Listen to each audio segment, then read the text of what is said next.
Cal once believed the worst storms had already passed, that the days Vivian trembled in a hospital room and the nights Hazel cried from being mocked by her classmates were the greatest trials the three of them would ever have to endure.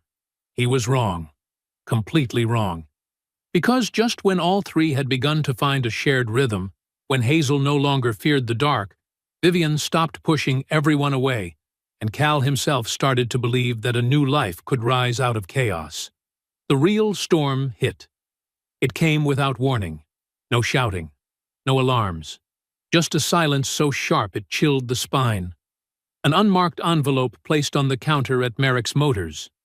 An internal financial report suddenly leaked on a business forum. An anonymous email sent directly to the board. Vague enough to raise suspicion, but accurate enough to demand attention. And Cal understood instantly. Donovan Westfield had never missed his mark.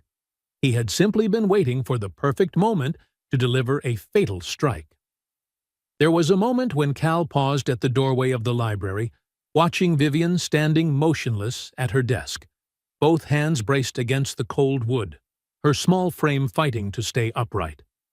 The light above cast shadows that made it look as though she were carrying the weight of an entire world. And he knew. This battle would no longer be fought in headlines, nor in whispered arguments behind closed doors. It would erupt inside the boardroom, among people in perfectly tailored suits, wearing polite smiles, who were ready to strip her of her legacy with a single vote. One vote, capable of erasing everything Vivian had rebuilt while fighting for her life. The scariest part? They could do it. They wanted to do it. And Cal, just a mechanic, a single father, was suddenly pulled into the very heart of a power war he never belonged to. But when Vivian turned to him, her eyes red but still burning with determination, Cal realized one thing with absolute clarity. If he walked away this time, there would be no one left to keep her standing. If you want to follow this journey through to the end and never miss the next chapter, hit subscribe and turn on notifications now, because every twist ahead will be impossible to predict. And what do you think? With Westfield launching attacks like this, will Vivian be able to survive the upcoming vote of confidence? That morning brought with it an entirely new kind of trouble. Cal was at Merrick's Motors going through paperwork with Rusty when the phone rang. Rusty picked up, and his face drained of color almost instantly.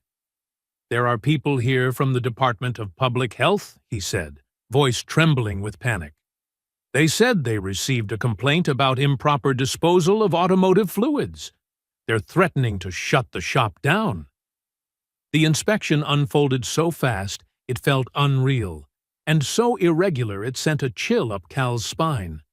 Serious violations appearing out of nowhere, even though the legitimate inspection 6 months earlier hadn't flagged a single issue. The fines, if imposed immediately, were enough to crush the garage, the one Cal had built with his own hands, from nothing, after Rosalind's death. Cal knew instantly, Westfield. This strike wasn't only aimed at him, it targeted his livelihood, his autonomy, his dignity, and the life he'd fought to protect. When Cal explained everything, Vivian's fury was unmistakable. She immediately offered to pay every fine, hire a legal team, and use Marlowe Communications' influence to hit back. Cal refused in an instant. His pride throbbed painfully at the thought of being rescued, like some helpless character in a fairy tale. "This is my work, my problem," he said, harsher than he intended. "I'll handle it myself." "Why won't you let me help?" Vivian fired back, each word sharp with frustration. "You didn't hesitate to help me. Not during treatments, not during crises, not when I collapsed. You were always there. But the second I try to return the favor, you build a wall. I don't need your money or your connections to fix my life," Cal snapped, more fiercely than he meant, as if the words came spilling from an old wound he never wanted to reopen. "Don't you get it? I had a life before you. A business I built myself. When this arrangement ends, that business is all I'll have left. I need to know I can stand on my own without a billionaire swooping in to clear the path. Vivian froze, like he had just slapped her. When this arrangement ends, she repeated, soft but sharp as a blade, an unspoken reminder of the transactional nature between them, the very thing both of them had unconsciously pushed aside. Then her voice turned cool, distant. Of course, I'm sorry for overstepping. The tension dragged on for days. Between them, a new awkwardness settled, like two people suddenly remembering that they were, once, strangers, and that they were bound by a contract. Cal handled the Merrick's Motors situation the way he always did before Vivian came into his life. He called in a few favors from old customers with connections at City Hall.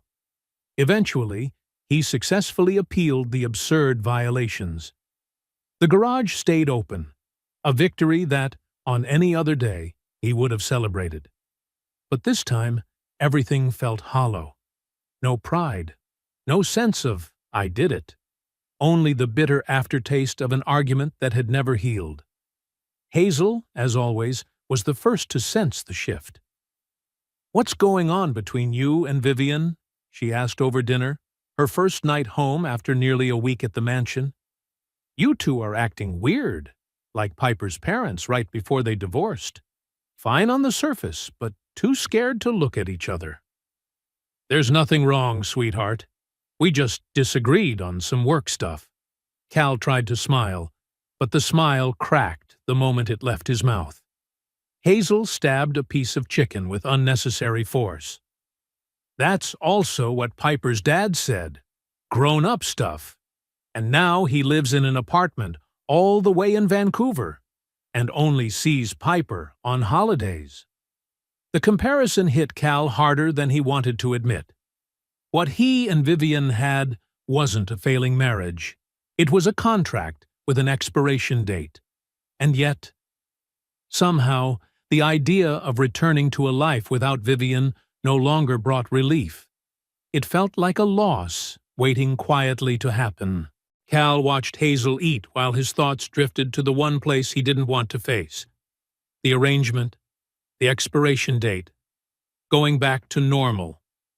But after everything, the wrong number call, the night in the hospital, the treatment cycles, the way Hazel and Vivian clicked as if born to fit beside each other, how could anything simply go back to the way it was?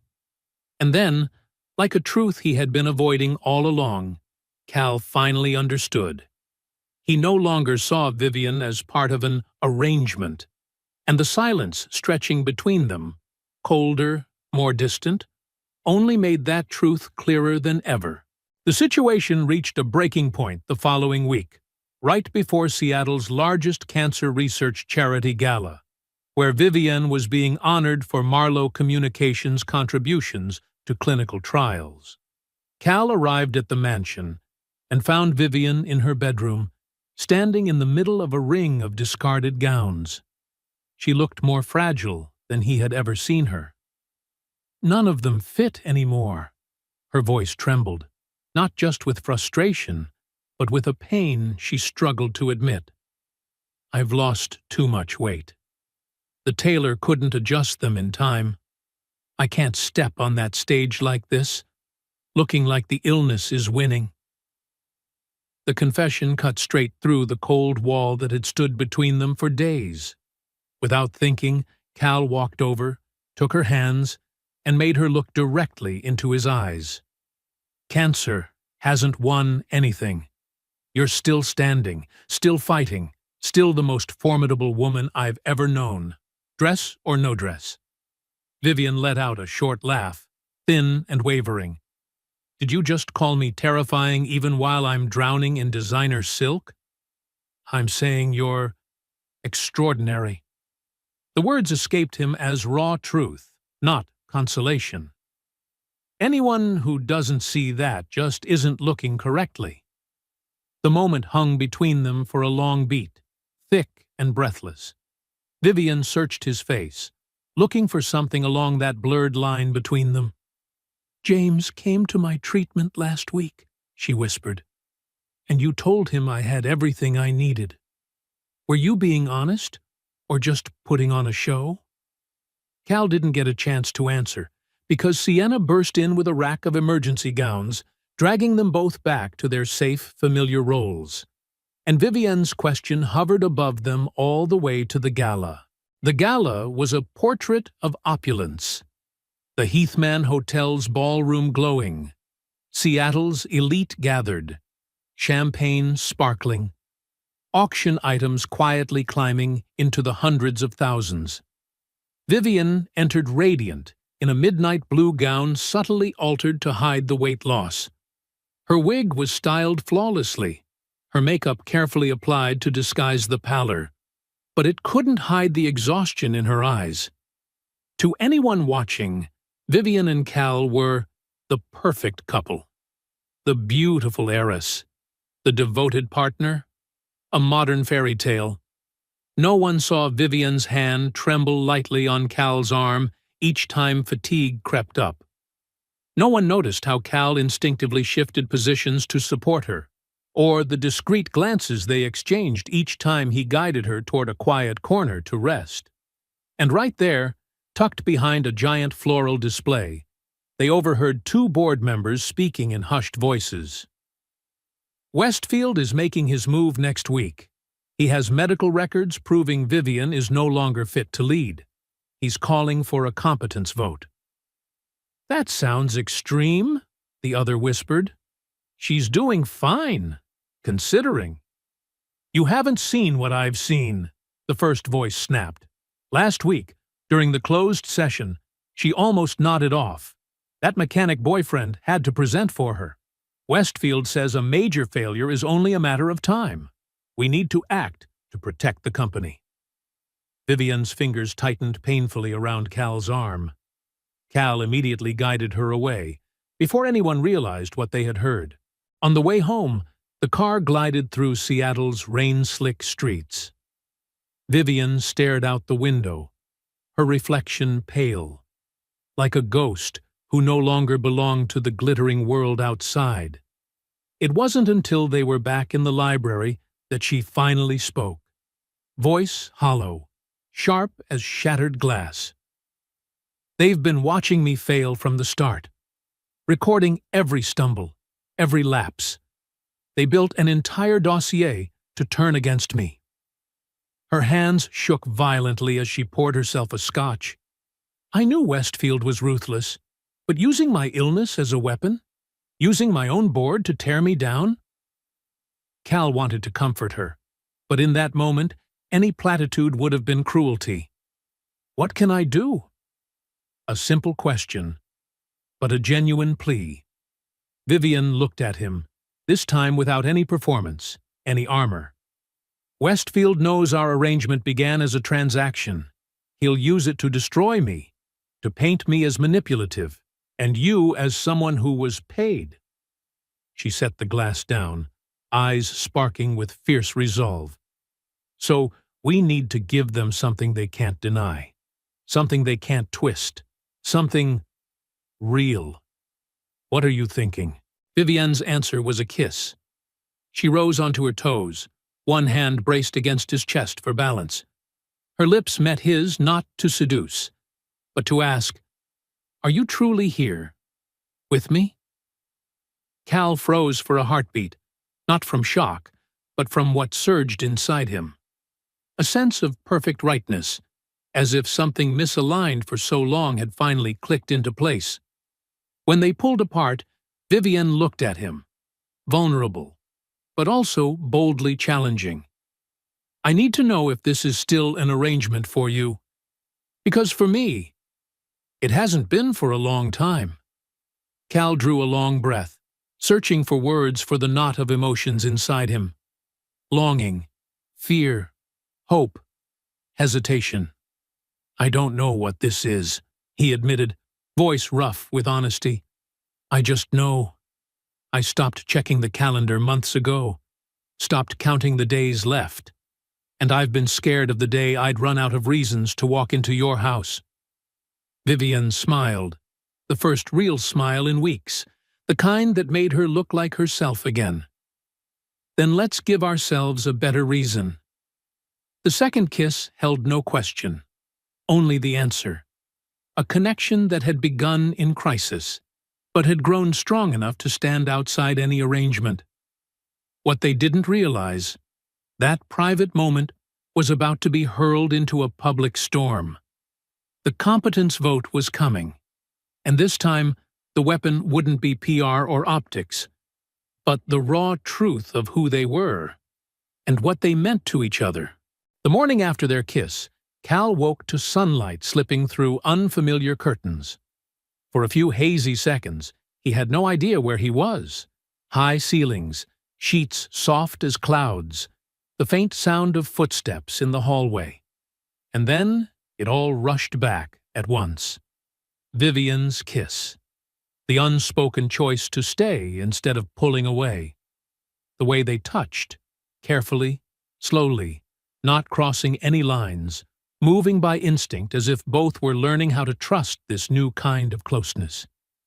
Cal had slept in a guest room at the end of the hall, just a few doors down from Vivian's. Such a small distance, yet heavy with meaning. It felt like an acknowledgement that whatever was growing between them needed time, gentleness, and the clarity of daylight to fully understand. But even with that space between them, Cal knew one thing for certain. Something fundamental had shifted. There was no longer a line between pretend and real. They had stepped into new territory, no map, no rules left from the agreement to cling to.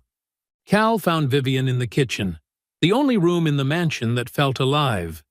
She stood by the island counter in soft, loose sleepwear, her wig covered with a silk scarf, bare feet against the cold stone floor.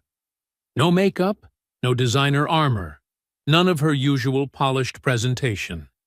Just Vivian, looking younger, more fragile, and somehow stronger in a raw, human way. "Good morning," she smiled, with a mixture of hope and uncertainty in her eyes. "Did you sleep okay?" "Better than I expected," Cal replied, accepting the cup of coffee she handed him. Their fingers brushed, only for a heartbeat, but long enough for last night's memory to flare up again. "We should talk about last night," he said. Vivian leaned back against the counter, hands wrapped around her tea as if drawing warmth from it. "I don't regret it, if that's what you're worried about. But I understand if you do. This wasn't part of the agreement." Cal studied her face, searching for signs of embarrassment or remorse. But there was only honesty, and a soft, frightened vulnerability. "I don't regret it," he exhaled. "And that's what scares me." They didn't get to go further. The door flew open. Sienna swept in like a whirlwind of obligations. Quarterly reports needed signing. Dr. Strand was calling to adjust treatment protocols. Director Declan Rivers wanted to reshoot part of her physical therapy session this afternoon. And last night's gala had raised over $2 million, along with a set of photos of Vivian and Cal now spreading across social media. Reality crashed in, sweeping all their unfinished conversations aside. And so, with a wordless understanding, they folded their personal lives neatly away and turned to face the two battles looming ahead of them. The increasingly complex state of Vivian's treatment and the competence vote Westfield was pushing for, scheduled for the following Monday. The next 5 days, their schedules were swallowed whole by meetings, tests, adjustments to her infusions, and a mountain of preparation for the political war to come. But beneath all of that, unspoken yet unmistakable, lay one truth. The kiss had changed everything. And they both felt it, clear as the sound of each other's breathing the night before. Vivian threw herself into work with an intensity that made Cal realize instantly. This was how she fought fear. She worked until she was drained, forcing herself through exhaustion, refusing to acknowledge the limits of her body, even as those limits grew more visible. Each night she drifted into fitful sleep, only to wake up and repeat it all like a machine powered solely by will. Cal watched with rising anxiety. Every time he tried to intervene, she blocked him with a cold, unshakable resolve. My company isn't safe yet, so I don't get to rest. Any other choice is unacceptable. On Friday afternoon, as Vivian reviewed the financial projections for the 20th time, Cal finally stood, walked over, and stepped in front of her desk. You're burning yourself out. The board needs to see you at your strongest on Monday. Not like this. Vivian looked up. Dark circles shadowed her eyes, but her jaw was set with fierce determination. What do you want me to do? Go to a spa while Westfield finishes his little coup? She let out a dry, humorless laugh. He's been planning this for years. I can't fall apart at the most critical moment. Cal felt something twist painfully in his chest, because he could see the vulnerability hidden beneath all that defiance. He sat on the edge of her desk, forcing her to look directly at him. Sometimes, the strongest thing you can do is step back. You've prepared as much as anyone could. Now you need to trust that it's enough, that you are enough, and let your body recover before Monday.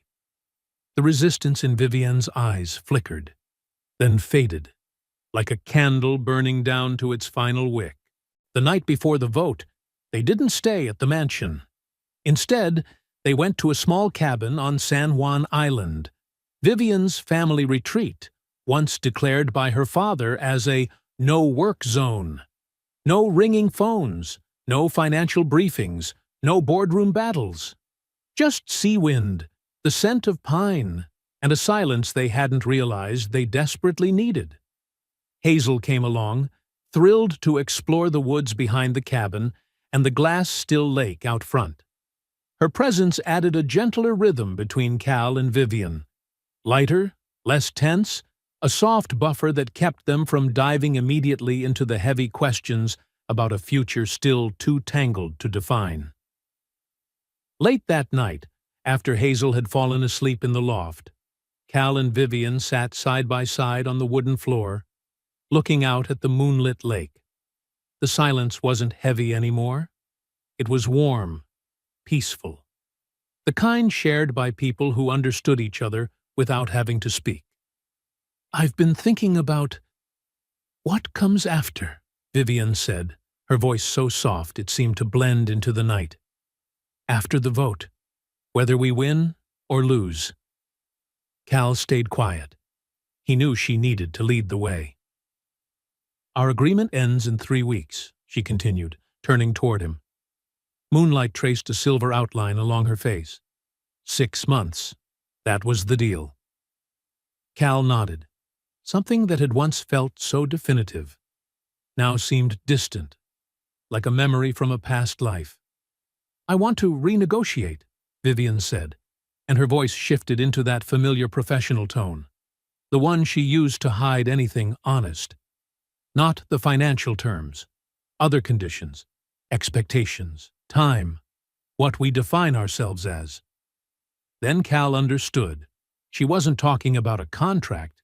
She was asking something else. Do you want me? After this agreement ends? When we no longer have a role to hide behind? A woman who ran an empire. Terrified of being rejected by him. I'm not good at this, Vivian admitted, her voice trembling. At being vulnerable. At saying what I want for myself, not for the company. But I need to know if what's growing between us is something you want to continue, when there's no contract to shield us. Cal reached out, gently unwound her tightly clasped fingers, and laced them with his. I want that too, he said, his voice rough, truth stripping away every layer of defense. I stopped playing a role a long time ago. I just don't know exactly when it happened. Vivian's face softened, as if a rope stretched tight for months had finally slackened. In the moonlight, she looked younger, calmer, more real than she had at any moment before. "So, what do we do now?" she asked, almost a whisper. "We face Monday first," Cal said, tightening his hold on her hand. "We deal with Westfield and the board, and after that, we figure out the rest. No contracts, no transactions, just two people finding their way." A smile unfurled on Vivian's lips, so beautiful it made Cal's heart tighten. Not the smile she wore for reporters, not the practiced CEO grin, but Vivian's smile, the woman he was learning to love. I want that," she said softly. And in that tiny cabin, with wind whispering through the trees, a new future, one not signed by pen, but by a simple promise between two people, began to open. The peaceful break at the cabin had recharged Vivian in a way Cal had never seen before. When they drove back to Seattle on Sunday night, she carried with her a new current of energy. Sharp, composed, as if those days on the island had restored the steel core at the center of her. The woman who walked into Marlowe Tech Center on Monday morning barely resembled the exhausted figure who had left the office 3 days earlier. Her back was straight, her gaze was blade-sharp, every movement efficient, yet graceful, despite everything the treatment had taken from her body. Cal walked beside her, feeling colleagues' eyes track them all the way down the main atrium. Conversations dropped off as they passed. Hazel had been left at the estate with Sienna, partly to shield her from the noise, partly to keep her far away from the corporate battlefield waiting upstairs. Declan Rivers and a small film crew were already in place to record the entire board meeting. Vivian's decision to allow cameras went directly against PR's advice. "Whatever happens today, I want it documented," she said, her tone leaving no room for argument. "If I win, the world will see how I survived people trying to weaponize my illness against me. If I lose, this footage will be a historical record of how this company treated its first female CEO when she dared to push through revolutionary change." The boardroom was packed when they stepped in, 18 men and 2 women seated around the old wooden table that had once belonged to Vivian's grandfather. Donovan Westfield occupied the chair directly opposite the head seat, a blatant challenge, not even pretending otherwise. Watching them enter, his expression was nakedly triumphant, the look of a predator convinced the prey had finally been cornered. Vivian sat with a calm that bordered on regal. Cal took his place standing behind her, not in one of the guest chairs, making a silent statement that he was not just a bystander. "Ladies and gentlemen, thank you for being here," Vivian began, voice resonant and clear, betraying none of the fatigue Cal knew still clung to her. "I understand Director Westfield has called for a vote of confidence. Before we proceed, I'd like to personally address the concerns that led to this proposal." Westfield's smile was knife-thin. "Of course, Vivian. We're all very eager to hear you justify why you should keep your seat, especially given your current condition." The next 30 minutes played out like a duel. Westfield presented a long list of Vivian's weaknesses. Meetings she'd missed, moments of confusion caused by medication, the way she had become overly dependent on Cal. Every accusation came wrapped in a tone of concern, but the cruelty underneath was plainly visible. "No one questions your courage," he said, dripping with false sympathy. "But courage doesn't run a corporation. Marlowe needs steady leadership, not someone constantly dealing with side effects and distractions."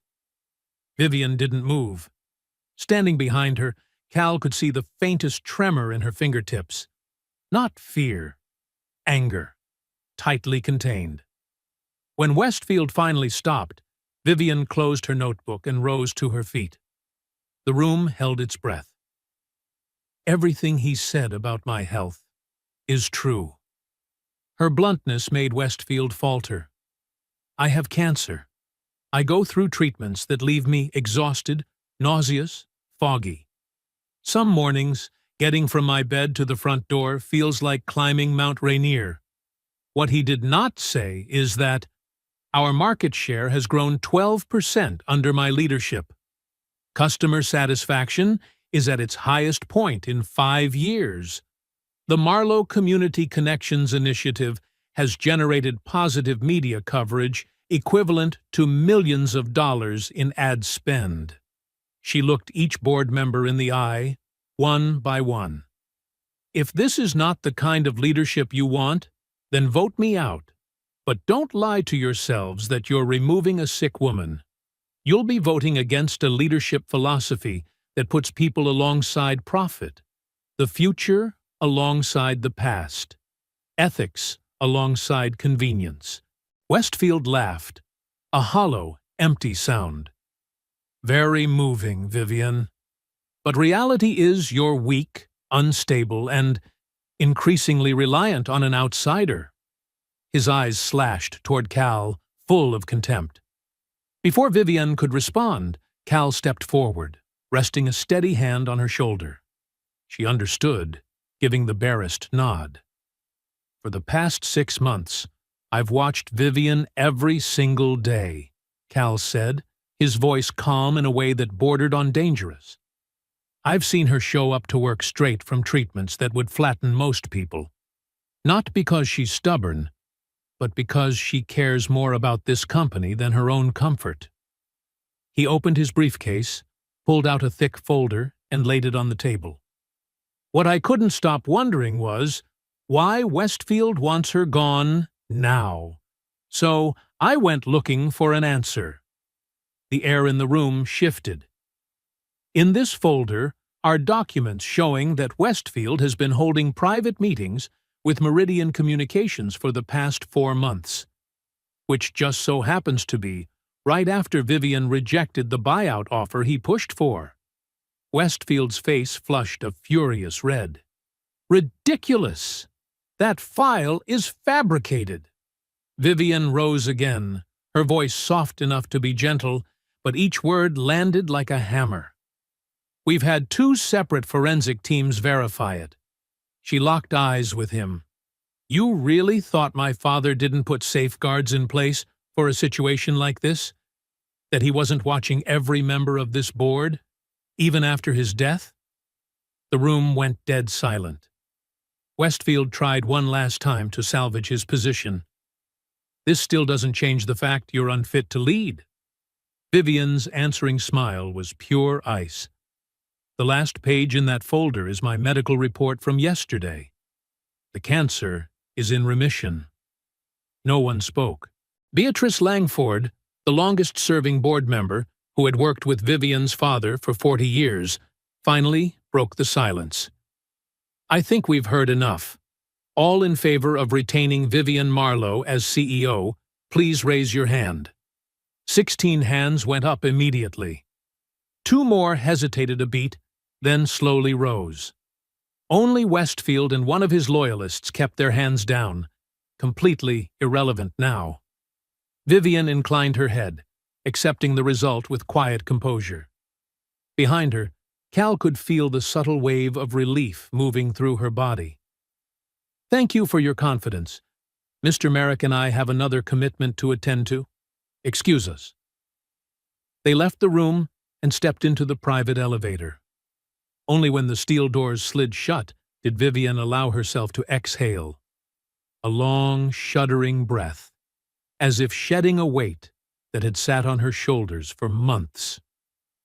Cal pulled her into his arms, not caring that the cameras were still rolling. In remission, that's real? His voice was rough with a mix of hope and fear. Vivian rested her forehead against his chest. It's real. Not a full cure. Cancer can always come back. But right now, it's retreating. Dr. Strand says my body is responding better to treatment than anyone expected. In that moment, Cal held her like a man who'd just realized The thing he feared losing most wasn't power. It wasn't victory. It was her. The elevator doors opened into the underground garage, where Cal's truck was waiting. Vivian had insisted on taking that instead of her usual chauffeured car, a small, ordinary choice in a day full of drama, but one that felt strangely grounding. As they pulled out of the garage and onto the rain-slicked Seattle streets, Vivian made a phone call that would change the trajectory of both their lives. "Sienna, we won. Westfield is finished. The board voted overwhelmingly to keep me," she said, a new tone in her voice, lighter than Cal had heard in months. "Now I need you to activate Protocol Phoenix immediately. Everything we discussed. And Sienna, thank you for all of it." Cal glanced over, curiosity sharpened as she hung up. "What's Protocol Phoenix?" Vivian's smile was half secretive, half satisfied. "A contingency plan.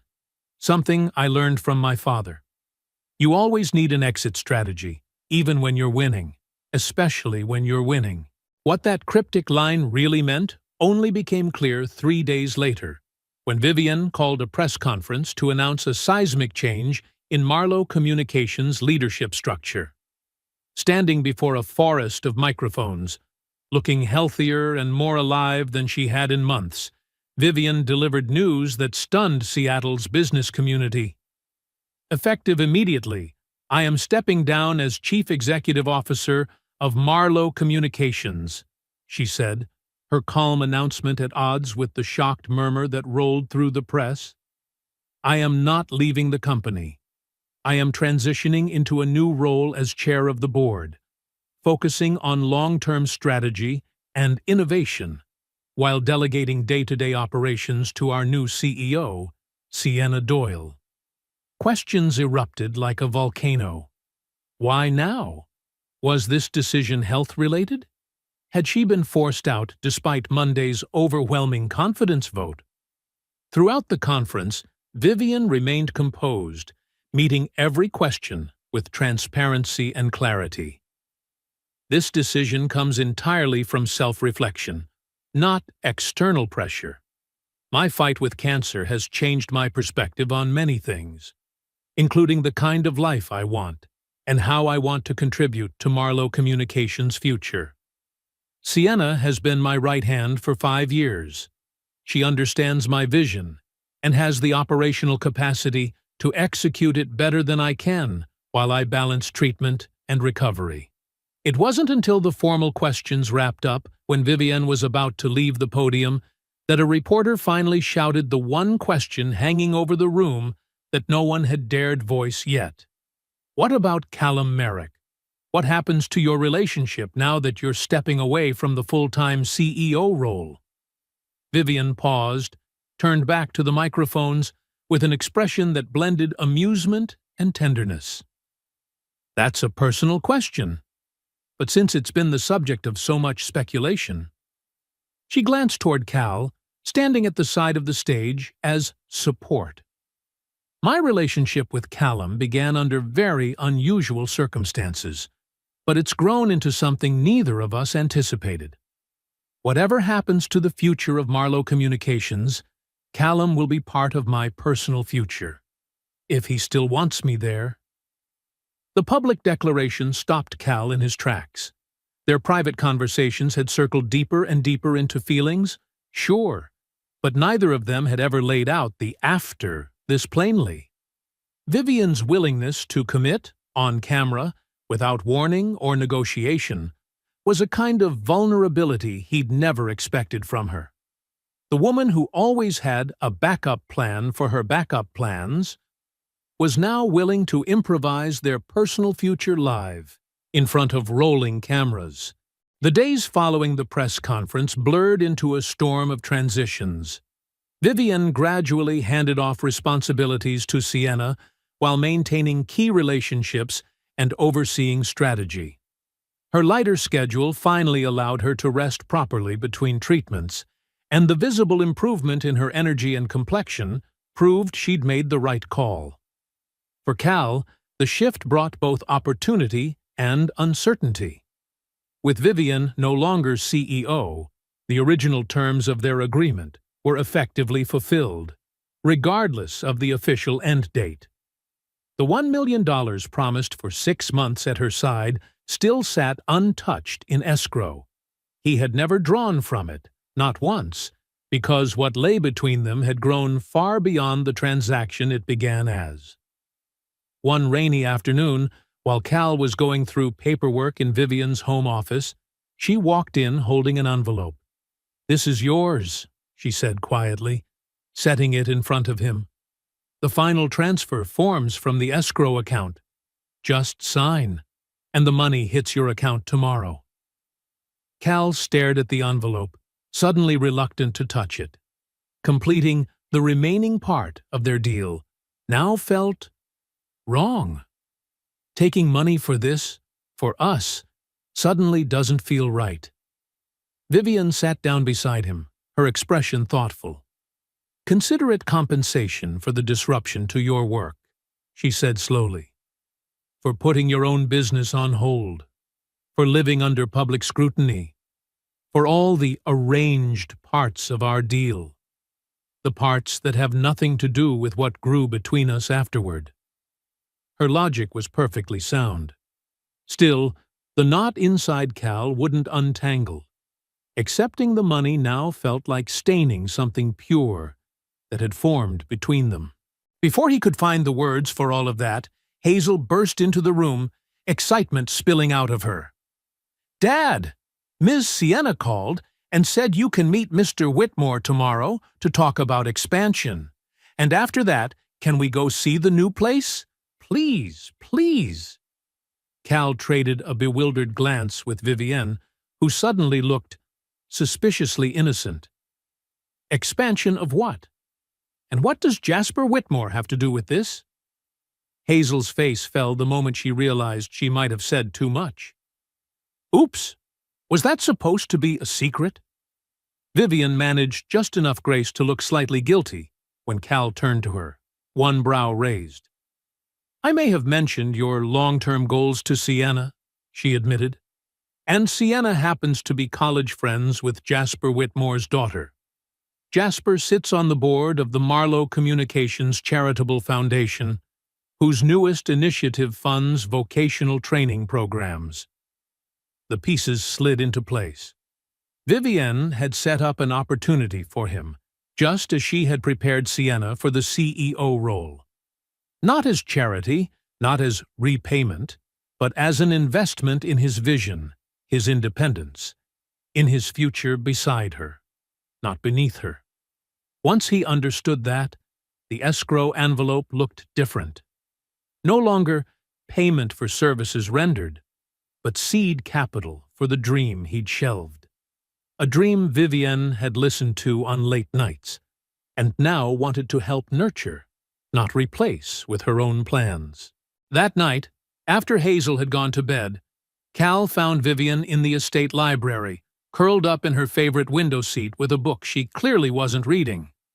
When she looked up, her expression carried a guarded uncertainty, a rare kind of vulnerability in a woman so used to radiating strength. "You're upset about the Whitmore meeting," she said, trying to keep her voice neutral, testing his reaction. "I should have discussed it with you first. Your business is not something I'm entitled to meddle in." Cal sat beside her on the window ledge, took the book gently from her hands, and set it aside. "I'm not upset," he said honestly. "I'm adjusting to this new reality where I'm not your contract partner anymore, but a real partner, where the resources and connections you share are coming from care, not obligation. That's unfamiliar ground for me." The tension in Vivienne's shoulders eased, though caution still lingered. "I don't want to overstep, and I don't want to make you feel small," she said. "But I also don't want to pretend I don't have the ability to open certain doors, just because I'm afraid of bruising your pride." Her straightforwardness was a breath of fresh air after weeks of them tiptoeing around loaded topics. We each bring different strengths into this relationship, she went on. Mine happen to be business connections and financial resources. Yours are mechanical brilliance, emotional intelligence, and being the kind of father Hazel deserves. That simple acknowledgement, no apology, no justification, cut through the last of Cal's resistance. You know what I realized today? He said, taking her hand, his thumb tracing the delicate bones visible beneath her skin. We spent 6 months pretending to be a couple, and somewhere along the way, we became a real one. Now we have to learn how to be true partners without any contract defining the rules. Vivian's laugh this time was genuine, warm. We really did do everything backwards, she said. Normal people date first, then meet each other's families, then talk about career goals and life logistics. We started with a business contract, jumped straight to meeting family, and now we're circling back to learning how to date. A slow clarity settled inside Cal. Exactly, he nodded. We need to date, not for the public, not for business leverage, but because we want to know each other better. Because we choose each other, every day, without it being about fulfilling a duty. Vivian's expression softened, her eyes filling with understanding, and something deeper, steadier. I've never been good at dating, she admitted. My last 3 relationships were all with people in my industry or social circle, convenient, predictable, safe. I've never done the normal couple things. I've never gone bowling, never been to a drive-in theater, never had a picnic without staff arranging everything. The confession, so human, so at odds with her public image, made her feel closer to him than her wealth or power ever could. I think that'll be our next project, he smiled, teaching Vivian Marlowe how to be a regular girlfriend. Step 1. Tomorrow's meeting, where I will be present, by the way, but as Callum Merrick, mechanic and business owner, not the CEO's boyfriend. Vivian's smile in response held equal parts relief and anticipation. I want that, she said quietly. All of it. Real dates, separate careers, and the chance to choose each other. No contracts, no obligations. Autumn slowly bled into winter as Cal and Vivian settled into a new rhythm together. Vivian grew steady in her role as chair, continuing her maintenance treatments, which were now lighter and less brutal. Cal began shaping his plans for the Merrick Automotive Academy with the wholehearted support of Jasper Whitmore. They actually dated, just like Cal had once suggested, bowling at a rundown alley where no one recognized Vivian in a hoodie, jeans, and a beanie, hiking forest trails with Hazel before laying out a picnic blanket by a mountain stream, cooking dinner together in Cal's small, modest kitchen instead of being served by Vivian's personal chef. Each ordinary moment peeled back another layer of their compatibility. One more reason for both of them to seriously consider building something lasting out of a beginning that had started off so strange. The conversation they'd both been carefully avoiding finally arrived on a brisk autumn evening, 6 weeks after Vivian's press conference. They had taken Hazel out for dinner at their usual pizza place, then stopped by the ice cream shop near Cal's apartment. That simple outing, no cameras, no red carpet, no speeches, accidentally highlighted one truth. This relationship had traveled far beyond their original 6-month agreement. As they walked back to the apartment, Hazel ran ahead to greet neighbors she hadn't seen in a while. Vivian chose that exact moment to touch the topic they'd both been circling. I'm flying to New York this Thursday, she said, voice casual on the surface, but Cal could clearly hear the question underneath. Meetings with the East Coast branches. It'll be my first major work trip since becoming chair. How long will you be gone? Cal asked. Possibly 2 months, Vivian replied, still looking straight ahead, her gaze following Hazel more than watching his reaction. "We're launching some new initiatives that need me there in person. My maintenance treatment can continue. The specialists over there will coordinate. 2 months. The longest they would have been apart since this whole thing began." Cal absorbed the information in silence, feeling the weight inside the simple number. "My lease is up next month," he heard himself say. "I deliberately didn't renew it." Vivian slowed, finally turning to look at him. "We haven't talked about where we're going to live," she admitted. "So far, splitting time between your place and mine has worked. But Hazel's about to move up a grade. She's starting middle school next year." The sentence trailed off, hanging in the air filled with possibilities and risks. Suddenly, Cal found himself standing at a crossroads he hadn't expected to reach so soon. A new decision was in front of him, to weave his life even more tightly with Vivian's, and this time it wasn't just his future, but Hazel's too. "The past 6 months proved we can live together part-time," he said slowly, weighing each word. "But moving in together full-time is different, especially for Hazel. She's so attached to you now. If things ever don't go the way we hope." Vivian nodded, fully understanding the fear he hadn't yet put into words. "The hurt would land on all 3 of us," she said gently, "which is exactly why I have a different proposal. I bought a house." Cal stopped mid-step, surprise written all over his face. "You bought a house? Not a mansion, not an investment property. Just a house," Vivian said, with a rare flicker of hesitation in her eyes. 4 bedrooms, a backyard where Hazel can run around, a detached garage you could convert into a shop if you want, in a good school district, about a 20-minute drive from both your work and our headquarters. The realization didn't come all at once. It rose slowly, then crashed over him like a wave. She wasn't asking him and Hazel to move into her old world. She wanted all 3 of them to start in a place that was entirely new. A space that didn't already belong to her or him, but could become home to all of them. "I haven't decorated anything," she went on, that usual confident veneer giving way to something almost nervous. "No furniture yet. I wanted us to decide everything. Together, if you think it makes sense. And if you don't, I'll sell it. Truly, no pressure." Maybe this whole idea was too much from the start. Cal cut her off by gently placing a finger on her lips, then replacing it with a short, steady, warm kiss. "It's not too much at all," he said softly.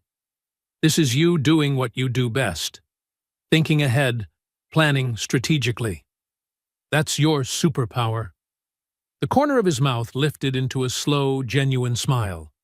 "So, I'm not just going to consider it. I want to see that house.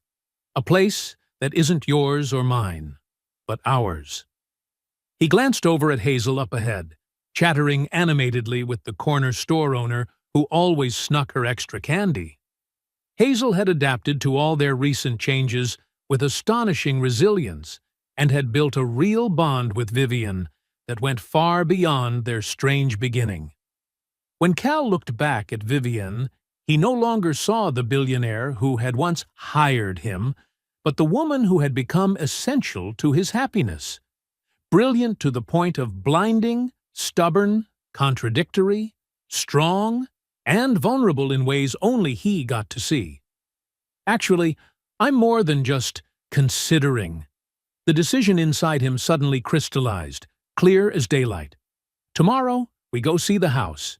If Hazel gives it a thumbs up, we sit down and talk terms." Vivian's eyes lit up, equal parts relief and hope. "Terms? Are we negotiating another contract, Mr. Merrick?" Cal's smile carried both a promise and a kind of certainty. "Different kind of terms, longer term, possibly permanent, if that's something you'd be interested in." Vivian caught her breath at what sounded like an offhand comment, but the meaning underneath was anything but light. "I'm not just interested.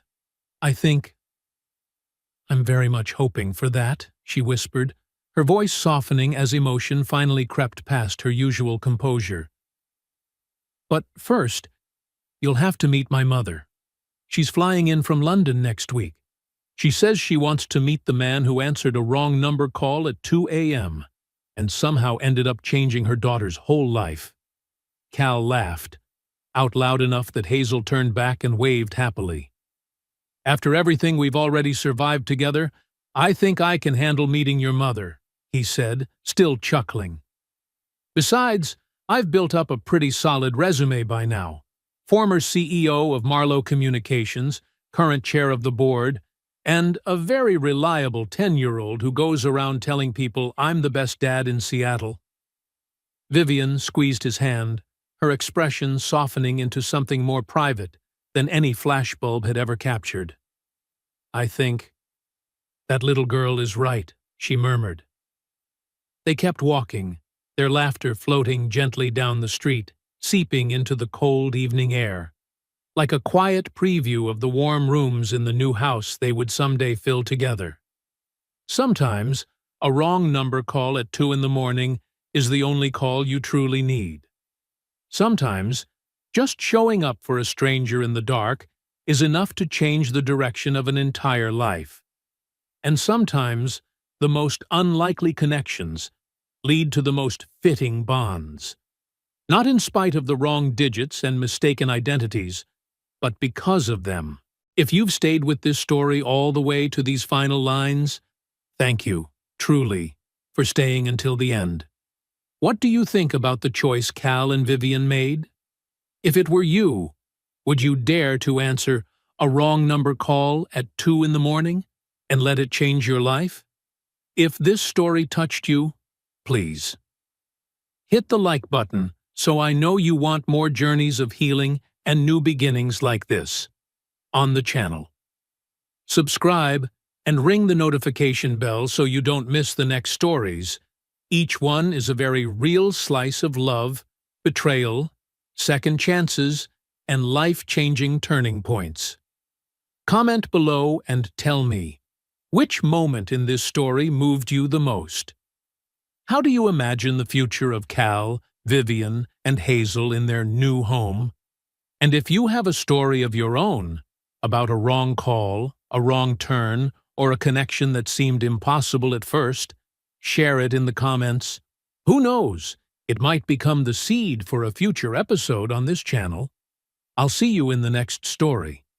Sometimes, all it takes is one small choice to rewrite an entire life.